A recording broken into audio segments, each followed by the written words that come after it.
روحانیت، تصوف یہ ایک ایسی تعلیم ہے کہ جس میں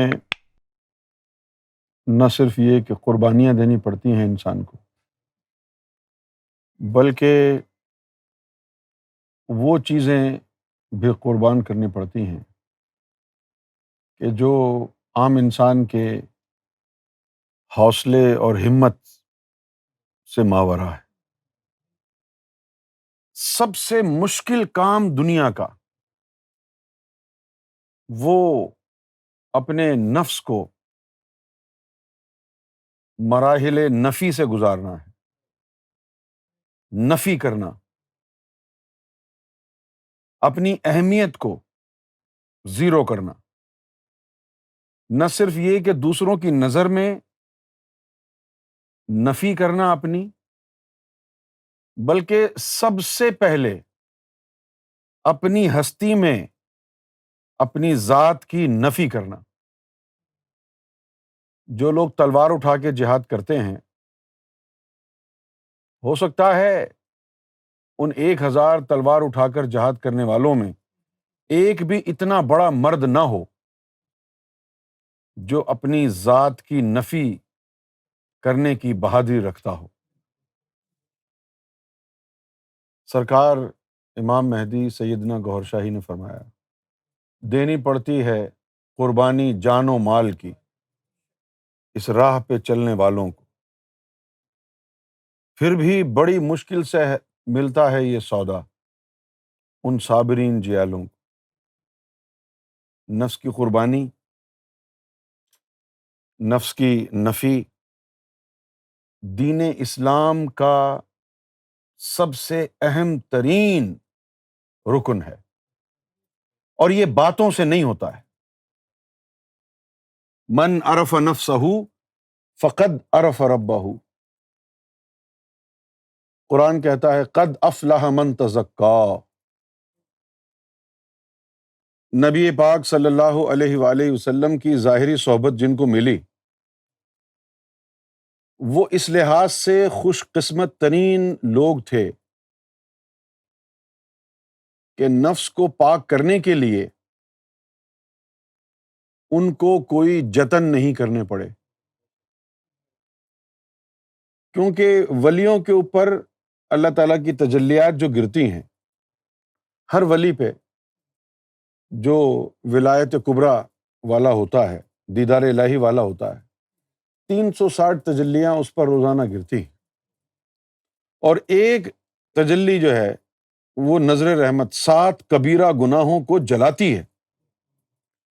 اور جو تجلی 360 دفعہ ولیوں پر پڑتی ہے نا، وہ تجلی 24 گھنٹے ہر وقت نبی کریم صلی اللہ علیہ وسلم پر پڑتی ہے۔ تو بڑے خوش نصیب تھے وہ لوگ جن کو حضور صلی اللہ علیہ وسلم کا ظاہری زمانہ مل گیا، اور وہ حضور کی صحبت میں بیٹھنے سے ہی ان کے نفس پاک ہونا شروع ہو گئے۔ اب ہمارے مذہب میں علماء کرام یہ تو کہتے ہیں کہ صحابی وہ ہوتا ہے جس نے ایمان کی حالت میں حضور کی صحبت میں وقت گزارا ہو۔ اگر ایمان ظاہری زبان سے اللہ کی وحدانیت، حضور کی رسالت کا اقرار کرنے کا نام ہے، تو پھر صحبت میں گزارے ہوئے لوگوں میں سے کچھ منافقین کیسے ہو گئے؟ کیوں جی؟ تو معلوم یہ ہوا کہ حضور صلی اللہ علیہ وسلم کی صحبت کا جو اثر ہے وہ ظاہری زمانے میں بھی ظاہری نہیں تھا، ظاہری زمانے میں بھی ہاں، وہ صحبت نبی پاک صلی اللہ علیہ وسلم کی ان لوگوں کے کام آئی جن کے دلوں میں نور چلا گیا تھا، مومن بن گئے تھے، ایمان والے ہو گئے تھے، اور جن کے دلوں میں نور نہیں گیا تھا وہ کچھ خوارج ہو گئے، کچھ منافق ہو گئے۔ اب وہ نبی پاک صلی اللہ علیہ وآلہ وسلم کی جو صحبت مبارکہ ہے، ہم نے سنا کہ جو کامل ذات ہوتا ہے اس کا فیض زندگی میں اور وصال کے بعد اس کی قبر سے یکساں رہتا ہے۔ تو حضور پاک صلی اللہ علیہ وسلم سے تو بڑا کوئی کامل نہیں آیا نا، تو پھر نبی پاک صلی اللہ علیہ وسلم کے مزار پہ جو لوگ جاتے ہیں وہ تجلیوں کی زد میں کیوں نہیں آتے؟ جبکہ حضور پاک کی حدیث بھی ہے کہ جس نے میرے وصال کے بعد میری قبر کی زیارت کی اس نے گویا ایسے میری زیارت کی جیسے وصال سے پہلے ظاہری زندگی میں زیارت کی جاتی ہے۔ تو اس کا مطلب کیا ہوا کہ ہر وقت جو تجلی ظاہری زندگی میں گرا کرتی تھی نا، وہ تجلی مزار شریف پر گرتی ہے۔ لیکن اتنے لوگ مدینہ منورہ جاتے ہیں، تجلی کی زد میں کیوں نہیں آتے؟ مدینہ منورہ جا کے مسجد نبوی میں نعت شریف پڑھ کے بھی تجلی کی زد میں نہیں آتے۔ اب یہ حضور پاک کے مزار پہ جو جاتے ہیں ہر وقت تجلی بھی ادھر پڑتی ہے۔ دوسرا حدیث میں بھی لکھا ہے کہ جس نے میری قبر کی زیارت کی تو گویا اس نے ظاہری زندگی میں میری زیارت کی جیسا ہے۔ تو پھر تمہارے مولویوں کے ڈبل اسٹینڈرڈ کیوں ہیں؟ جب قبر انور کی زیارت کرنے والے کو بھی ظاہری زندگی کی زیارت جیسا معاملہ ہوگا تو پھر صحابی کیوں نہیں ہے؟ تمہاری دین کو مولویوں نے بگاڑ دیا۔ جو کچھ اسلام تم کو سمجھایا گیا، دکھایا گیا ہے، وہ اسلام نہیں ہے، اسلام کے نام پر فراڈ ہے، اسلام نہیں ہے وہ۔ مزار پر جا کے، حضور کے مزار پہ جا کے بھی اگر تم کو فیض نہیں ہو رہا تو کوئی اچنبھے کی بات نہیں ہے، کیونکہ حضور کے پاس ظاہری طور پر ملاقات کر کے بھی بہت سے لوگوں کو فیض نہیں ہوا تھا۔ ظاہری زندگی میں جا کے تو حضور کے پاس لوگ کہہ دیتے تھے کہ میں ایمان لانا چاہتا ہوں، مجھے مسلمان بنا دیں، تو آپ اس کے زبان اور قلب کو کلمہ پڑھاتے تھے، تو دل کی دھڑکنیں جو تھی وہ اللہ اللہ کرنے لگ جاتی تھی، مومن بن جاتا تھا، پھر صحبت کا فائدہ ہوتا تھا۔ اب مزار پر جا کر تم حضور سے کیسے لوگے ذکر قلب؟ سب سے پہلی بات تو یہ کہ حضور کے دور میں جو لوگ اسلام قبول کرنے آئے ان کو یہ کہنا نہیں پڑا کہ ہمیں ذکر قلب چاہیے، انہوں نے کہا جی ہم آپ کے دین پر ایمان لاتے ہیں، تو حضور نے ان کو کلمہ ظاہری اور باطنی پڑھا دیا۔ اور تم جب جاتے ہو حضور کے مزار پہ تو تمہارے ذہن میں تو یہی ہوتا ہے کہ ہم تو امتی ہیں، تمہارے ذہن میں کبھی یہ بات آتی ہی نہیں ہے کہ یا رسول اللہ میرے قلب کو بھی کلمہ پڑھا دیں۔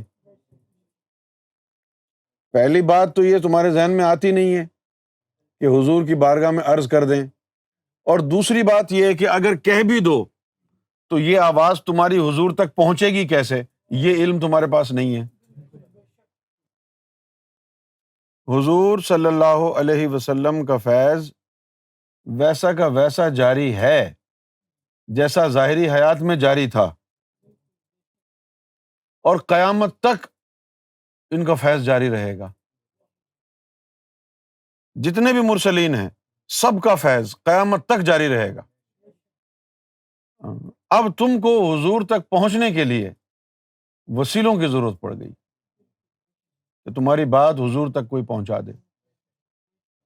نہیں، رانی نہیں ہے، من زارنی یعنی زیارت سے نکلا ہے، من زارنی بعد موتی، کہ جو میری موت کے بعد میری زیارت کو آیا، فک انما زارنی فی حیاتی، تو اس نے ایسے میری زیارت کی جیسے میری حیات میں کرتا تھا۔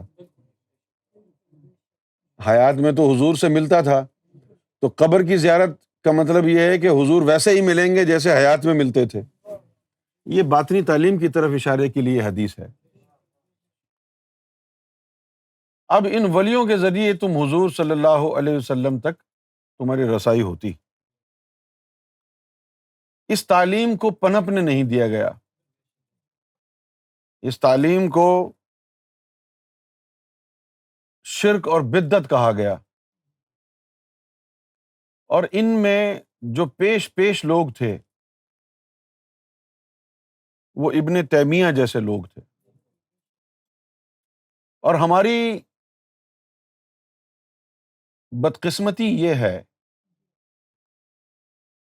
کہ دین اسلام میں مومنوں کی تعداد بہت ہی قلیل رہی ہے، منافقین کی تعداد ہر دور میں زیادہ رہی ہے، اور پھر ایک وقت آیا کہ خارجین کی تعداد بڑھ گئی۔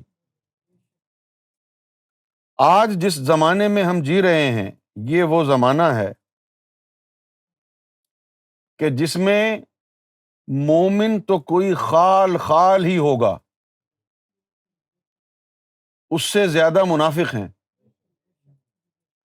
اور جو میجورٹی ہے دین اسلام کے نام پر جو پیروکار بنے ہوئے ہیں وہ خارجین کی ہے۔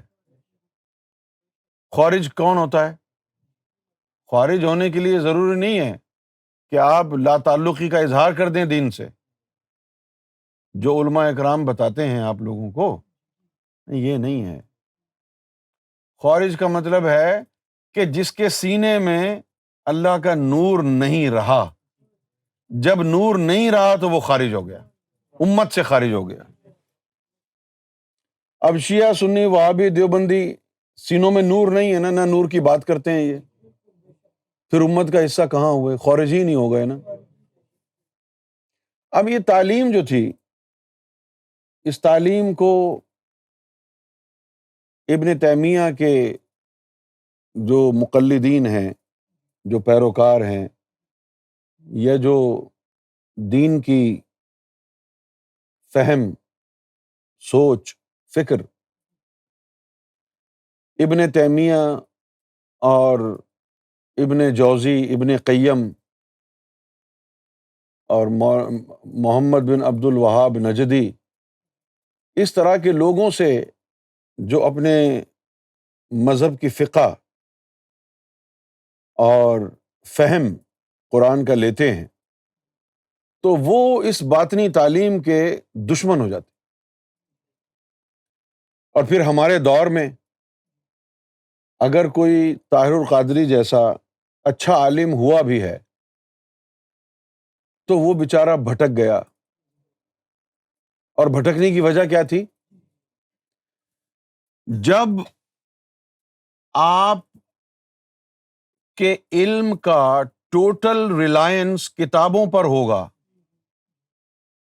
جب علم کی محتاجگی کتابوں تک محدود ہوگی، کتابوں کو پڑھ کے آپ علم حاصل کریں گے، اہل نظر نہیں ہیں آپ، اہل الہام نہیں ہیں آپ، اہل باطن نہیں ہیں آپ، اہل ولایت نہیں ہیں آپ، صرف کتابوں کو پڑھ کر تاریخ کو سمجھیں گے، کتابوں کو پڑھ کر دین کو سمجھنا چاہیں گے، تو جو کچھ بھی کتابوں میں لکھا ہے وہ آپ کے یقین کا حصہ بن جائے گا۔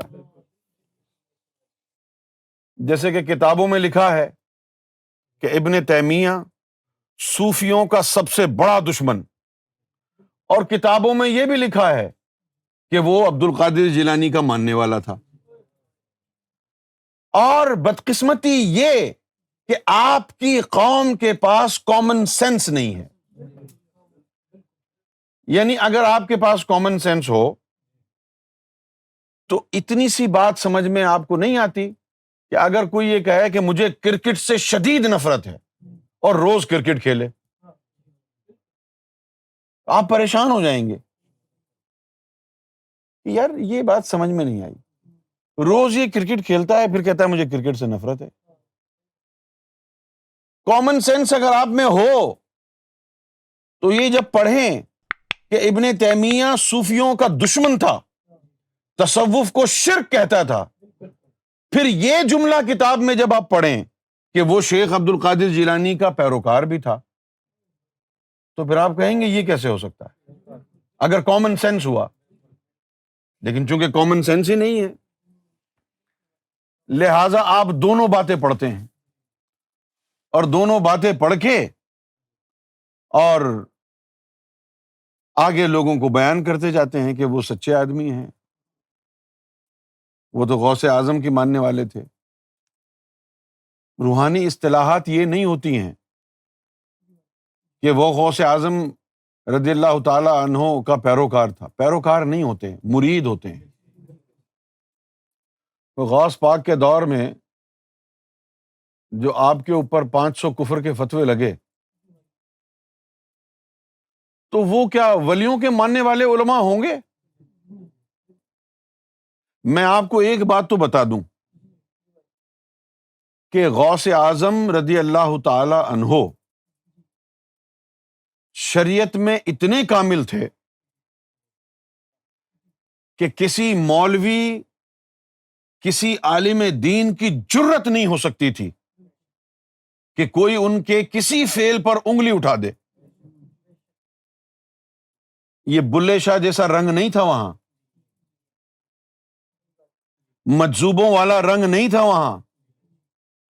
غوث اعظم رضی اللہ تعالی عنہ شریعت میں بھی کامل تھے، باطنی شریعت میں بھی کامل، ظاہری شریعت میں بھی کامل، طریقت میں بھی کامل، حقیقت میں بھی کامل۔ تو جب آپ کا ہر عمل، ہر فعل عین شریعت کی روح سے تھا، تو پھر کسی عالم دین کو کیسے جرت ہو سکتی تھی کہ وہ فتویٰ لگائے آپ کے اوپر؟ تو پھر وہ کون تھے؟ وہ وہی ہوں گے نا کہ جو صوفیوں کو مشرک سمجھنے والے تھے، وہ وہی لوگ ہوں گے نا جو صوفیوں کو مشرک سمجھتے تھے، جو تصوف کو جو ہے بدعت سمجھتے تھے۔ ابن تیمیہ کا یہ جملہ دیکھیں آپ، ابن تیمیہ کہتا ہے کہ جو حضور صلی اللہ علیہ وسلم کی قبر کی زیارت کرے گا وہ بدعتی ہو جائے گا۔ اس کے اوپر اس کو سزا بھی ہوئی۔ اب ابن تیمیہ یہ کہتا ہے کہ حضور کی قبر انور کی زیارت کرنے والا بدعتی ہے، اور حضور کہتے ہیں، نبی لولاک سیدنا محمد رسول اللہ کا فرمان کیا ہے کہ جس نے میری قبر کی زیارت کی اس نے گویا ایسی زیارت کی جیسے میری حیات میں اس نے میری زیارت کی ہو۔ تو یہ براہ راست حضور کے فرمودات کا انکار کرنا نہیں ہے، یہ حضور کی تعلیم کی خلاف نہیں ہے، لیکن اس کے باوجود بھی پاکستان کی اکثریت مسلمانوں کی، خاص طور پر وہابی، دیوبندی، اہل حدیث، یہ جو لوگ ہیں یہ ابن تیمیہ کو فالو کرتے ہیں۔ تو اب جب اس طرح کی باتیں پھیل گئیں کہ یہ کرنا حرام ہے، وہ کرنا حرام ہے، آپ، کل میں نے ابن تیمیہ کی کتاب پڑھی ہے، میں تو پریشان تھا، میں تو حیران تھا کہ یہ مسلمان ہے بندہ، جو شخص ذکر اللہ کے بارے میں ایک قاعدہ اور قانون بنا دے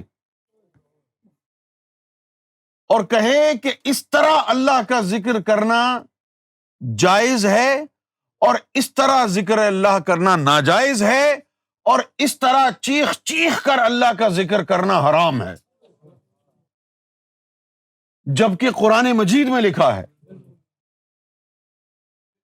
کہ اے مومنو، جب تم دوران حج کعبے میں جاؤ تو اتنی شدت سے چیخ چیخ کر کے اللہ کا ذکر کرو جیسے زمانہ جاہلیت میں تم اپنے آباء و اجداد کا کرتے تھے، اور پھر اس کے بعد کہا کہ او شدہ، بلکہ اس سے بھی زیادہ شدت سے اللہ کا ذکر کرو۔ اور مسلمانوں کے شیخ الاسلام ابن تیمیہ کہتا ہے کہ چیخ چیخ کر ذکر کرنا حرام ہے۔ پہلی دفعہ سرکار سے ملنے کے بعد میں نے سرکار کی لکھی ہوئی ایک چھوٹی سی کتاب مینار نور پڑھی. تو مینار نور کے آخری پیجز پر وہاں پر سرکار نے دلائل دیے ہوئے ہیں کہ کتنے جو مفسرین اور اکابرین دین ہیں وہ ذکر جہر کے حامی ہیں اور کتنے مخالف ہیں. یہ لفظ جملہ پڑھ کے میں بڑا چونکا کہ اللہ کے ذکر کے مخالفین بھی ہیں اور ان میں بڑے بڑے نام شامل. اور جبکہ قرآن مجید میں لکھا ہے کہ تم دھیمی آواز سے اللہ کا ذکر کرو یا اونچی آواز سے اللہ کا ذکر کرو، اللہ سب سنتا ہے، سب جاننے والا ہے. ایسے دور میں کہ جب عالم اسلام کا ذہن خراب کر دیا گیا ہو اور دین ہے کیا، ہر چیز مشکوک بنا دی گئی ہو، نماز کیسے پڑھیں، رفع یدین کریں یا نہ کریں، ایک شک یہاں پیدا کر دیا گیا ہو، ذکر الہی کھڑے ہو کے کریں، بیٹھ کے کریں، دھیمی آواز سے کریں یا تیز آواز میں کریں، اس میں شک پیدا کر دیا گیا ہو. اولیاء اللہ کے پاس جائیں، ان سے دین کے علوم سیکھیں یا نہ سیکھیں، اس میں شک پیدا کر دیا گیا ہو. وسیلہ کیا ہے، اس کی ضرورت ہے یا نہیں ہے، اس میں شک پیدا کر دیا گیا. اور ابن تیمیہ وسیلے کے بارے میں کیا کہتا ہے؟ کہتا ہے کہ میرے نزدیک وسیلہ جائز ہے، لیکن وہ وسیلہ نبی اور اللہ کے بیچ کا ہے اور صرف وحی الہی اترنے کے لیے، اس کے بعد وہ وسیلہ ختم. کسی ولی کا کوئی وسیلہ نہیں ہوتا، کسی فقیر کا کوئی وسیلہ نہیں ہوتا. انسان کو وسیلے کی ضرورت صرف اس وقت پڑتی ہے جب اللہ کا کلام نبی کے اوپر آنا ہو. اب وہ آ گیا، محمد رسول اللہ صلی اللہ علیہ وسلم پر قرآن مجید نازل ہو گیا، اس کے لیے ہمیں ضرورت تھی وسیلے کی. اب قرآن آ چکا ہے، اب وسیلے کی ضرورت نہیں ہے. شفاعت کے بارے میں کہتے ہیں کہ جن کے اعمال اچھے ہوں گے، جو مومن ہوں گے، ان کی شفاعت ہوگی، گناہ گاروں کی شفاعت نہیں ہوگی. بھئی جب مومن ہوں گے تو ان کی شفاعت کی کیا ضرورت ہوگی؟ یعنی ایسے ایسے چغت، گھامڑ اور بے وقوف گدھے شیخ الاسلام بن کے بیٹھے آپ کی تاریخ اسلام میں، جبکہ قرآن مجید کیا کہتا ہے؟ یا ایھا الذین آمنوا اتقوا اللہ وابتغوا الیہ الوسیلہ جاہدوا فی سبیلہ. اب اگر مومنوں کو کہہ رہا ہے تو ان کے قلب میں نور آ چکا ہے، دل منور ہو چکا ہے، اس کے باوجود بھی وسیلہ چاہیے ان کو. اور فرمایا وابتغوا، ڈھونڈو، ڈھونڈو. کیا وسیلہ کھو گیا ہے جو ڈھونڈیں گے آپ؟ کھویا تو نہیں ہے نا، تو پھر ڈھونڈنے کی کیا حاجت ہے؟ اگر صرف محمد رسول اللہ کی ذات ہی وسیلہ ہوتی، وابتغوا الیہ الوسیلہ، وسیلہ ڈھونڈو جو تمہیں اللہ تک لے جائے، اس کی ضرورت کیوں آتی؟ یہ وسیلہ حضور کی ذات پر ختم نہیں ہوا ہے، یہ آگے بڑھا ہے. وسیلے کا فیض پھر مولا علی کو ملا ہے کہ تم اب لوگوں کو مجھ سے جوڑتے جاؤ. پھر مولا علی سے ولایت و وسیلہ آگے بڑھا ہے، ولیوں کے ذریعے سینہ بسینہ یہ وسیلہ چلتا آیا ہے.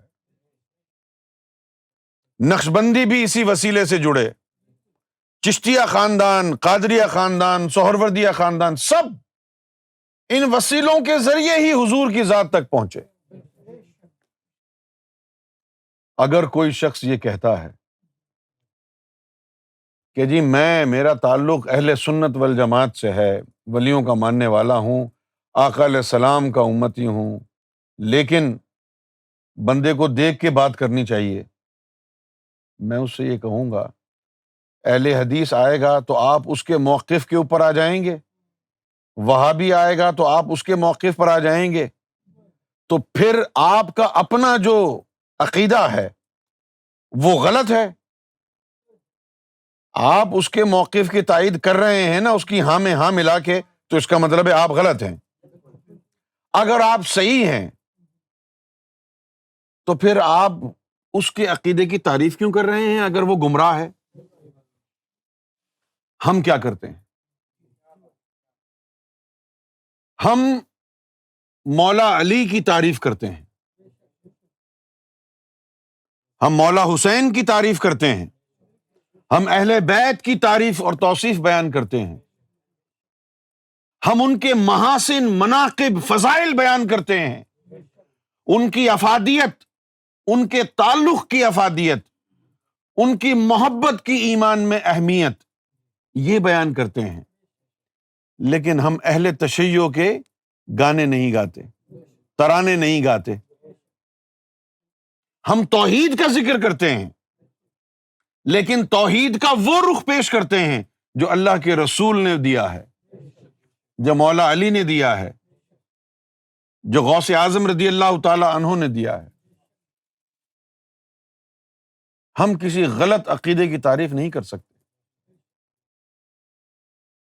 کیونکہ قرآن مجید میں اللہ کا حکم ہے کہ حق کے ساتھ باطل کو نہ ملاؤ،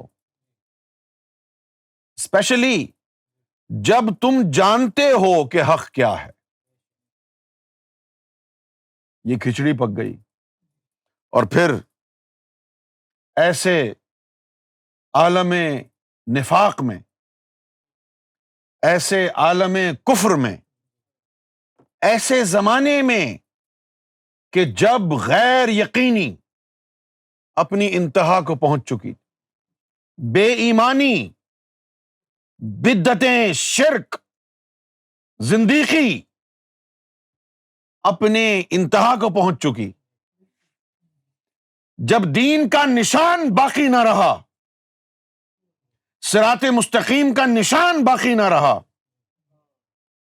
ایسے عالم میں سیدنا گوہر شاہی نے اپنے قدم رنجہ فرمائے، اور یہ وہ دور ہے کہ سرکار گوہر شاہی نے جب وہ تصور توحید دینے کی کوشش کی جو تصور توحید اللہ چاہتا ہے، جب وہ تصور رسالت دینے کی کوشش کی جو تصور اللہ نے اپنے رسول صلی اللہ علیہ وسلم کو دیا، ولایت کا وہ تصور پیش کیا جو مولا علی کو دیا گیا تھا، ایمان کا وہ تصور پیش کیا، نماز کا وہ تصور پیش کیا، روزے کا وہ تصور پیش کیا جو اللہ اور اس کا رسول چاہتا ہے، تو کیا ہوا؟ ہزاروں فرعون سیدنا گوہر شاہی کے سامنے آ کے کھڑے ہو گئے۔ کبھی شاہ تراب الحق کے اندر بیٹھا ہوا فرعون، کبھی حمادی خبیث کے اندر بیٹھا ہوا فرعون، کبھی طاہر القادری مردود میں بیٹھا ہوا فرعون، جگہ جگہ آ کے بیٹھ گئے۔ جب سرکار گوہر شاہی نے تحریک ذکر و فکر کا آغاز فرمایا، تحریک اخلاص چلائی، اور یہ فرمایا کہ جہاں زبان اللہ اللہ کرتی ہے وہاں تمہارا دل بھی اللہ اللہ کرے۔ جب تم نماز میں جاؤ اور کہو اپنے دل کو کہ کل ہو اللہ احد، کہہ دے اللہ ایک ہے، تو وہ اپنے دکھڑے نہ سنائے کہ بیوی بیمار ہے، بچہ بیمار ہے، ڈیوٹی سے لیٹ ہو گیا، گھر میں آٹا نہیں ہے، بلکہ وہ تصدیق کرے کہ جو تیری زبان پڑھ رہی ہے نا کل ہو اللہ احد، وہ حق ہے۔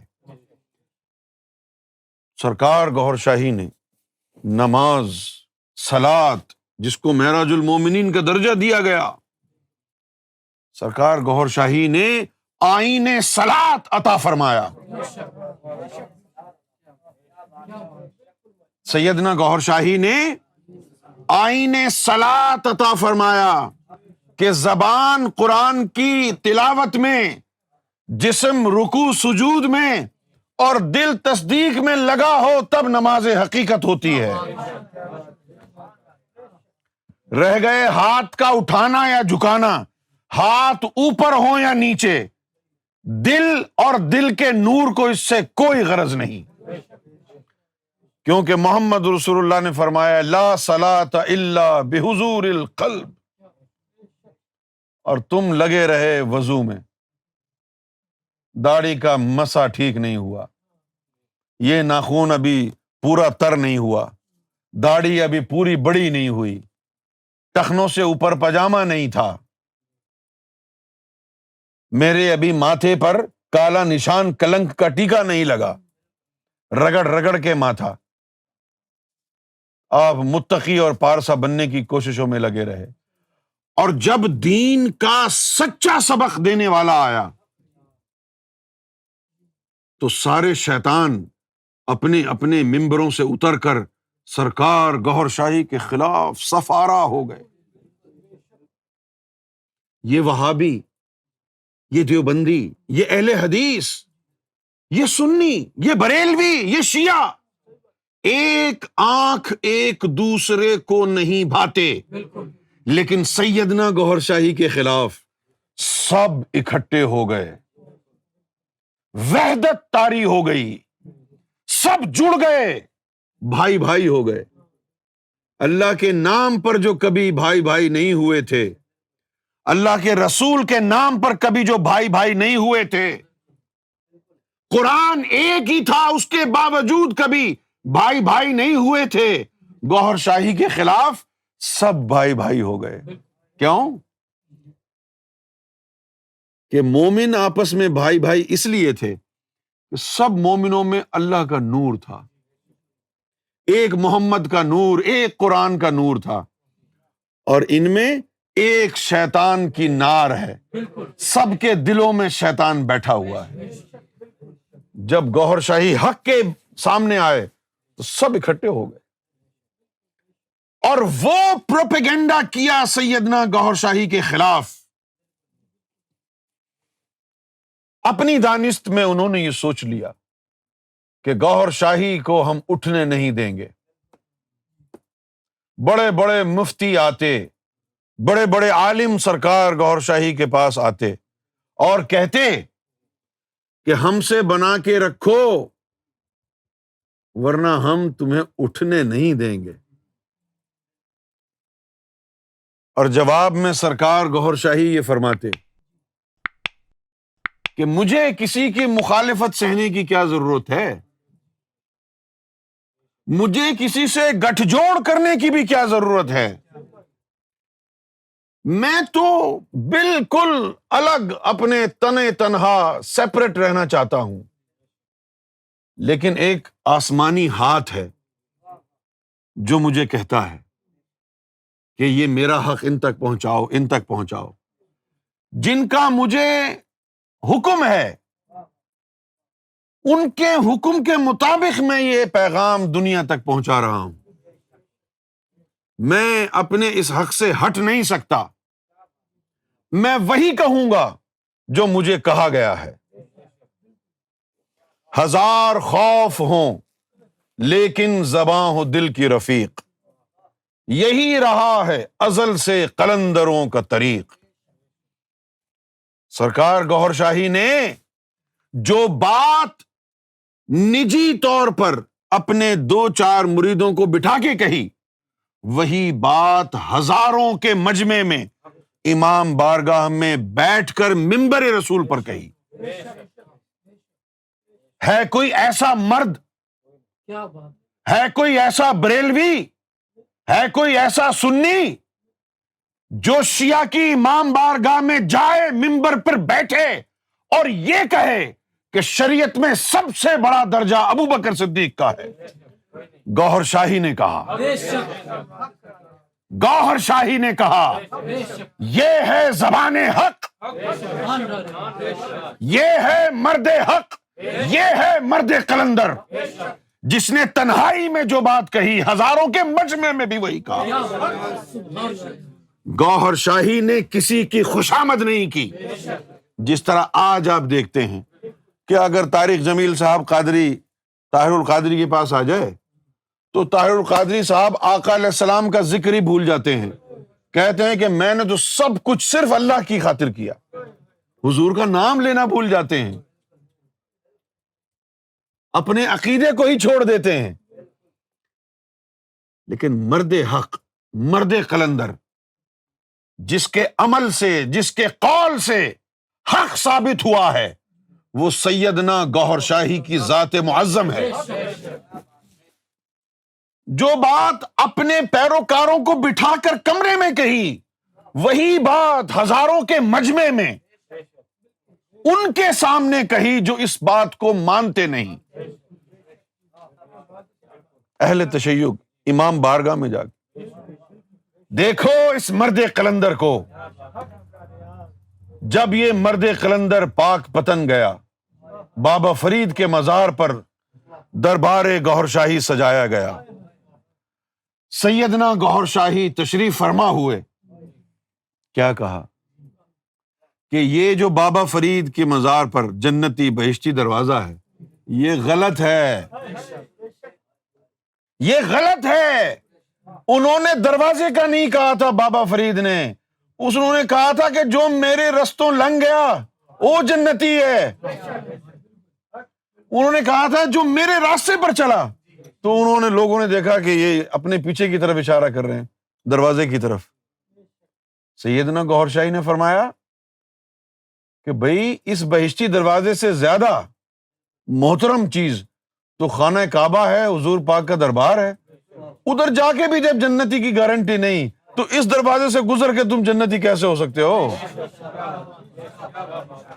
یہ ہے مرد قلندر، یہ مرد جو حق کی بات کہتا ہے، ہر جگہ کہتا ہے، بریلویوں کے سامنے بیٹھ کر بھی کہتا ہے، شیعہ کے سامنے بیٹھ کر ان کو حق سناتا ہے، پاک پتن جا کے ان کے مریدوں کو بھی حق سناتا ہے، گلی اور محلوں میں جا کے، مسجدوں میں، خانقاہوں میں، درگاہوں میں جھوٹے پیر فقیروں کو جا کے سیدنا گوہر شاہی نے حق سنایا، کبھی خوشامدی لہجہ اختیار نہیں فرمایا۔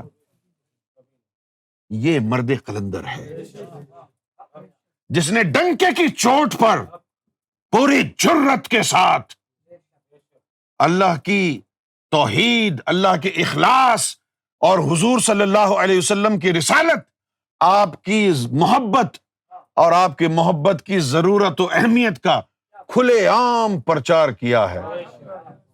یہ وہ جرت ہے جس کے بعد اس ذات کو جرت عمر فاروق کی ضرورت نہیں پڑی۔ ایسی جرت والا مرد حق سیدنا گوہر شاہی۔ جب مولویوں نے اور مفتیوں نے یہ جان لیا، شیعوں نے یہ جان لیا، بریلویوں نے یہ جان لیا، وہابیوں نے بھی یہ جان لیا کہ یہ خوشامد نہیں کرتے کسی کی، نہ یہ جھکتے ہیں، نہ یہ بکتے ہیں، نہ ان کو کسی کی مخالفت کا ڈر ہے، یہ تو واقعی حق ہے۔ اب ہم نے مل جل کر اس حق کو دبانا ہے، مل جل کر اس حق کو دبانا ہے، اور بڑی کوششیں کر پاکستان کی ایجنسیاں بھی مل گئیں۔ بھئی مولویوں کو یہ ڈر ہوا کہ ہم نے جو لوگوں کو بیعت کیا ہوا ہے، یہ گوہر شاہی تو پول پٹی کھول رہا ہے، حقیقت بتا رہا ہے لوگوں کو، ہماری تو دکان بند ہو جائے گی۔ انہوں نے پھر مخالفت شروع کر دی۔ پھر جھوٹے پیر فقیر جو تھے ان کے بارے میں بھی کہہ دیا کہ یہ ولایت وراثت نہیں ہے۔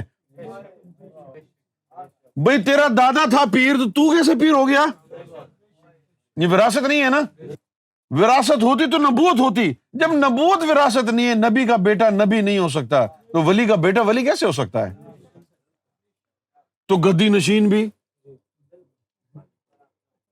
وہ بھی کھڑے ہو گئے مولویوں کے ساتھ، سب نے ایکا کر لیا۔ اس کے بعد لاہور میں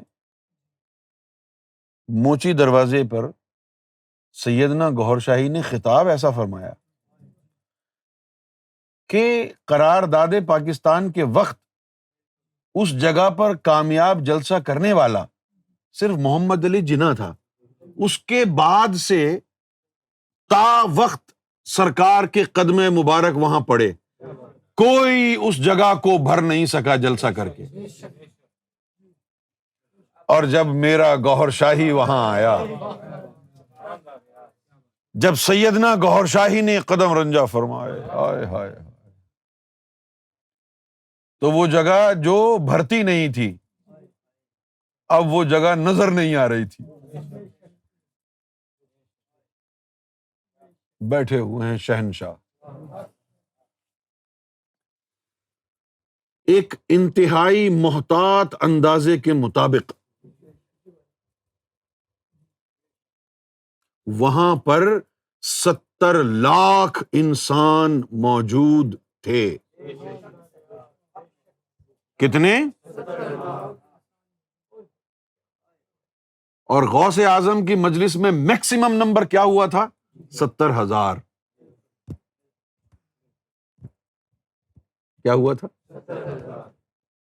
70,000۔ اور وہاں پاکستان کی ایجنسیوں نے، پاکستان کے سیاستدانوں نے، اب پہلے تو مسئلہ تھا نا مولویوں کے لیے کہ ہمارے مرید چلے جائیں گے، پہلے تو مسئلہ تھا نا گدی نشینوں کے لیے کہ ہمارے نذرانے چلے جائیں گے۔ اب سیاستدانوں کے کان کھڑے ہوئے کہ کہیں ہماری سیٹ نہ چلی جائے،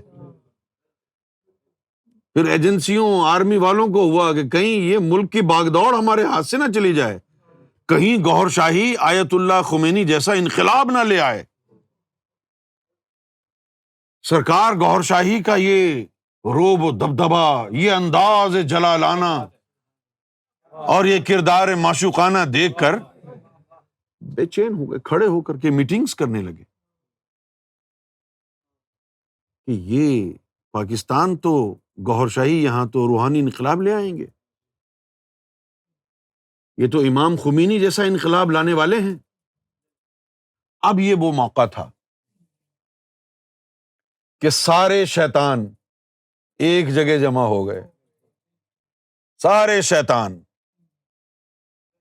سیاستدان بھی گوہر شاہی کا دشمن، ایجنسی والے بھی گوہر شاہی کے دشمن، آرمی بھی گوہر شاہی کے دشمن، مولوی بھی گوہر شاہی کے دشمن، گدی نشین بھی گوہر شاہی کے دشمن، میڈیا والے بھی گوہر شاہی کے دشمن، سب گوہر شاہی کے دشمن ہو گئے، خاندان والے بھی گوہر شاہی کے دشمن۔ اب آپ دیکھیں سرکار کا جو بیٹا ہے حماد طلعت بابا، یہ کیا کہتا ہے کہ جو سرکار گوہر شاہی کو امام مہدی کہتا ہے وہ شیطان شکنجے میں ہے۔ سرکار گوہر شاہی معاذ اللہ کہتا ہے امام مہدی کہاں ہے، وہ تو ایک ولی ہیں صرف۔ تو یہ جو رسم چلی ہے دشمنی گوہر شاہی کی، اس میں سب شامل ہوتے گئے، اہل خانہ بھی شامل ہو گئے، اللہ ماشاء اللہ جب ذکر کرتے ہیں تو میجورٹی کا ذکر کرتے ہیں۔ اب اس کا مطلب یہ نہیں کہ سارے پولیٹیشنز ہی دشمن ہو گئے، یا ساری آرمی ہی دشمن ہو گئی، یا ساری ایجنسی والے ہی دشمن ہو گئے، یا سارے گھر والے ہی دشمن ہو گئے، سارے اہل خانہ ہی دشمن ہو گئے، یہ مراد نہیں ہے۔ اللہ ماشاء اللہ کوئی ایک آدھ ایسا بھی ہوتا ہے جس پر رب کا کرم ہو، لیکن یہ جو دشمنی کا جو گراف ہے یہ ہر معاشرے کے ہر ڈپارٹمنٹ میں دشمنی ہو گئی۔ عدلیہ گوہر شاہی کے دشمن، پولیس گوہر شاہی کے دشمن، سیاستدان، نیتا، راجنیتی یہ گوہر شاہی کے دشمن، فوج گوہر شاہی کے دشمن، اور اس کے باوجود بھی گوہر شاہی گوہر شاہی، تیرا شاہی میرا شاہی گوہر شاہی، اس آواز کو روک نہیں سکا کوئی، یہ آواز رکی نہیں۔ اس کے بعد کیا ہوا کہ سرکار گوہر شاہی نے کرم کی بدلیاں، کرم کے بادل اس خطے سے ہٹا لیے پاکستان سے، ان کو محروم کر دیا۔ ورنہ یہ تحریک مہدی فاؤنڈیشن انٹرنیشنل کی، یہ پاکستان سے چلنی تھی، لیکن ان کی گستاخیوں نے، ہٹ دھرمیوں نے، ان کے کفر نے ان کو اس فیض سے، اس نعمت سے، اس سعادت سے محروم کر دیا۔ ایسا نہیں ہے کہ ہم ڈرتے ہیں، ہم ڈریں گے، ہم ڈریں گے؟ کون ہے جس سے ہم ڈریں گے؟ ہماری آنکھ اور کان، ہماری زبان میں تو عشق ہے، عشق تو کسی سے نہیں ڈرتا ہے۔ ارے عشق تو ایسا اندھا ہوتا ہے، عشق کیسا اندھا ہوتا ہے؟ بلے شاہ نے کہا کہ جب مرشد سے عشق ہو جائے تو پھر اے عشق بلے شاہ اوکھا واللہ، صورت ہے صنم دی عرش مولا، تو یار بنا نہ کوئی اللہ ہے، پاویں رب نال جھگڑا پہ جاوے، یہ عشق ایسا اندھا ہوتا ہے۔ بلکہ ایک حدیث شریف میں تو یہ آیا کہ عشق جو ہے وہ ایک نار ہے، ایک آگ ہے، العشق النار یحرق الا معشوق، کہ عشق ایک آگ ہے، معشوق کے علاوہ سب کو جلا دیتی ہے یہ عشق کی آگ، عاشق سمیت سب جل کر خاکستر ہو جاتے ہیں۔ لیکن اب وقت آ رہا ہے، وقت آ رہا ہے، انقلاب عشق کا وقت آ گیا ہے۔ کس چیز کا وقت آ گیا ہے؟ اب فضا میں عشق کی خوشبوئیں پھیلنا شروع ہوں گی، اب طاعت و بندگی شرمائے گی۔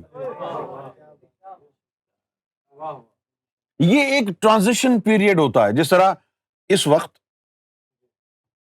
ہم اگر گاڑیوں کی، کاروں کی بات کریں تو ہم ایک بڑے ہی یعنی ڈسکریٹلی ایک ٹرانزیشن پیریڈ سے گزر رہے ہیں۔ سائنسدانوں نے یہ سوچ لیا ہے کہ پیٹرول اب زیادہ دن چلے گا نہیں، سمجھے نا؟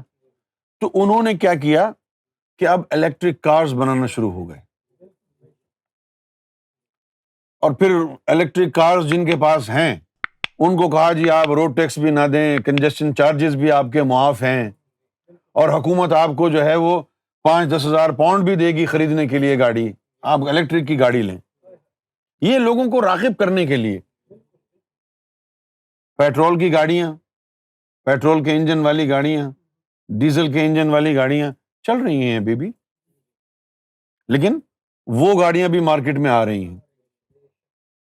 اب دیکھو بہت سے لوگ بنانے لگ گئے ہیں، جیسے مرسڈیز ہے، انہوں نے بھی بنانا شروع کر دیا، متسوبشی نے بھی بنا دی پلگ ان، بی ایم نے بھی بنا دی، سب سے پہلے ٹیسلا نے بنائی، اب یہ سب بنا رہے ہیں۔ یہ ایک ٹرانزیشن پیریڈ ہے، دونوں چل رہی ہیں۔ ایک وقت یہ تھا کہ صرف پیٹرول کی گاڑیاں ہوتی تھی، پھر ڈیزل بھی آیا، لیکن ڈیزل کی مہنگی تھی گاڑی۔ کیوں مہنگی تھی؟ کہ ڈیزل سستا تھا، پھر پیٹرول بھی چلا گیا، اب ڈیزل سے بھی لوگ تنگ۔ اب پھر انہوں نے کیا کیا کہ چلو آدھا تیتر آدھا بٹیر، آدھا کھوتا آدھا گھوڑا، انہوں نے پھر ہائیبرڈ نکالی، نہیں کہ دو طرح کا انجن، جو گاڑی بیٹری سے بھی چلائے اور پیٹرول سے بھی چلائے، یہ تجربہ بھی انہوں نے کیا۔ اس کے بعد پھر اب آہستہ آہستہ یہ ایوولوشن ہے. اس کے بعد اب جو ہے پوری الیکٹرک کار آ گئی. بات سمجھ میں آئی آپ کو؟ اسی طرح سب سے پہلے جب نبی آتا ہے تو اطاعت اور بندگی یہ ہوتی ہے. بندگی، اطاعت، عبادات، زہد، یہ ہوتا ہے. اس کے بعد پھر جو ہے نبوت کے بعد ولایت آتی ہے، جس کو نظر رحمت کا دور کہا گیا ہے. اس کے اندر یہ ہوتا ہے کہ چلو جی عبادات جو ہے، عبادات، طاعت اور بندگی جو ہے وہ تھوڑا سا ہاتھ ہولا رکھو. پھر وہ نظر رحمت سے ان کو چلاتے ہیں. وہ ڈیزل والا زمانہ ہے. سمجھ میں آ گئی یہ بات آپ کو؟ وہ ڈیزل کا زمانہ. اب یہ ٹرانزیشن پیریڈ ہے کہ سخت بدنی جسمانی عبادات سے، بندگی سے، اطاعت سے، زہد سے، پارسائی سے گزرتے گزرتے پھر ہم نظر رحمت کی طرف آئے. جب نظر رحمت کی طرف آئے تبھی لوگوں نے کہا نا، نہ میں پنج نمازہ نیتی نہ تسبہ کھڑکایا، بلے نے ملیا مرشد جو ایویں جا بخش. یہ نظر رحمت کے زمانے میں داخل ہو چکے ہیں. اس کے بعد پھر جو ہے سلطان صاحب نے بھی کہا کہ جس منزل نو عشق پچاوے ایمان نو خبر نہ کائی، میرا عشق سلامت رکھیو باہو ایمان نو دیوں دروئی. پھر یہ دور بھی آ گیا کہ اب عشق کی سلامتی کی دعائیں سلطان حق باہو نے مانگی کہ عشق سلامت ہو. اور پھر اب یہ دور آ گیا کہ عشق سلامت نہیں، صرف عشق اویلیبل ہے. تو یہ ایک ٹرانزیشن کا پیریڈ گزرا ہے. آپ ابتدائی زمانے کی بات کو اس دور میں ڈھونڈیں گے. سب سے پہلے تو اگر لوگ یہ کہیں نا نہیں ہم تو وہ اسلام پر عمل کریں گے جو 1440 سال پہلے بلال حبشی نے کیا تھا. ارے بھائی رہنے دو یار. آج کے دور میں اگر آپ کہیں مجھے 1.1 لیٹر پیٹرول گاڑی چاہیے، نہیں ملے گی. وہ زمانہ چلا گیا. پہلے گاڑیاں بڑی بور ہوا کرتی تھیں. جب گاڑیاں ایجاد ہوئی ہیں بڑی بور ہوا کرتی تھی. ونڈو ہاتھ سے چڑھاؤ، ہاتھ سے نیچے کرو کرتے. بہت سے لوگ تو اتنے آلکسی تھے، کیا ونڈو کھولنی ہے بندی رہنے تو دروازہ کھول لو. اسٹیئرنگ وہیل جو تھا وہ اتنا ہارڈ کہ آدمی تب جاتا تھا گاڑی چلا کے، سمجھا. پھر ہینڈ بریک کو کھینچ کے لگاؤ یوں کر کے. لیکن اور اب اور پھر راستہ دیکھنے کے لیے ہم امریکہ میں جب جاتے ادھر ادھر، وہ بڑے بڑے لمبے لمبے میپس کی کتابیں لے کے ایک آدمی جو ہے نا وہ بیٹھ کے میں بھی دیکھ رہا چلو ادھر جاؤ جی ادھر جاؤ جی. اگر دیر سے بتا دیا تو 100 مائل کی چھٹی، اگر دیر سے بتایا 100 مائل کی چھٹی ہو گئی. لیکن اب گاڑیاں کیسے آ گئی؟ اب سب کچھ اس میں لگا ہوا ہے. آپ واپس پچھلے زمانے میں جانا چاہتے ہو کہ 12 سال کا چلا کر کے پہلے نفس پاک کرو گے؟ ابے اب دور وہ آ گیا ہے کہ اب نفس بھی پاک ہو رہا ہے ایک ہی نظر میں، اب قلب بھی دھل رہا ہے، اور اب تو ساتوں لطیفے بھی چل رہے ہیں ایک ہی نظر میں. یہ مرد قلندر، مرد حق سیدنا گوہر شاہی کی نظر کا کام. نظر ایسی تو پہلے کبھی آئی نہیں، سخی ایسا تو پہلے کبھی آیا نہیں، مہرباں ایسا تو پہلے کبھی آیا ہی نہیں، اور آئے گا بھی نہیں، کیونکہ ہم آخری زمانے میں ہیں. اس کے بعد کوئی زمانہ نہیں ہے. حضور نے فرمایا لا نبی بعدی، اور امام مہدی نے فرمایا لا زمان بعدی، کہ میرے بعد کوئی نبی نہیں آئے گا. حضور نے فرمایا، اور مہدی علیہ السلام نے فرمایا کہ میرے بعد کوئی زمانہ نہیں ہے. تو یہ سیدنا گوہر شاہی کی کرم نوازیوں کو سمیٹنے کا دور ہے. اس بات کا دور ہے کہ پہلے ہم سمجھیں کہ سرکار گوہر شاہی نے جو اسپرچول سپر مارکیٹ بنائی ہے تو کیا وہاں پر پریمیم یعنی پروڈکٹس ہیں، اور کون سی پروڈکٹ سیل پہ لگی ہوئی ہیں. سرکار گوہر شاہی کی سپر مارکیٹ میں بہت ساری پروڈکٹس ایسی ہیں جو سیل پر ہیں. کیوں سیل پر ہیں؟ They are out of fashion. جیسے ذاکر قلبی بننا، جیسے دیدار الہی کرنا، this is out of fashion. سمجھے؟ So this is on sale. جو کوئی نئی چیز ان ہوتی ہے نا فیشن میں، وہ بڑی مہنگی بکتی ہے، ان سے پوچھ لو، بڑی مہنگی، ہو سکتا ہے 1-2 مہینے بعد سستی ہو جائے، لیکن ابھی وہ بڑی مہنگی ہے۔ غفور بھائی تو کہتے ہیں فری میں دے دیں سخی ہیں، کیونکہ ان کو روحانیت سمجھ میں نہیں آتی۔ ظاہر ہے کوئی پیسے تو نہیں لگتے، لیکن اس کے لیے جو ظرف بنانا ہے آپ کو، ظرف کیا ہوتا ہے؟ جیسے آپ کا جو فون ہے اس میں میموری کارڈ آپ کا 10 GB کا ہے، ٹھیک ہے نا، 4 GB کے گانے ڈال دیے، 8 GB کے 4 GB کے آپ نے فوٹو ڈال دیے اور 2 GB کی ایپس اس میں بھر دیں، 10 GB پورا ہو گیا، اب مزید تو نہیں آ سکتا نا اس میں، تو وہ جو 10 GB کی جو کیپیسٹی ہے وہ ظرف کہلائے گا، ہیں؟ اچھا، اب آپ کے اندر ظرف اتنا بھی نہیں ہے کہ 30 دفعہ آپ اللہ کہہ لے آپ کا دل، اور آپ کہہ رہے ہیں جی آپ تو سخی ہیں ریاض الجنہ لے جائیں، بس بات کو سمجھو، یہ صرف سخاوت کے اوپر مبنی نہیں ہے۔ ابے جس کے بارگاہ میں حاضر ہونا چاہ رہے ہو اس کے آنے کے لیے اپنی چوکھٹیں بھی تو اونچی کرو۔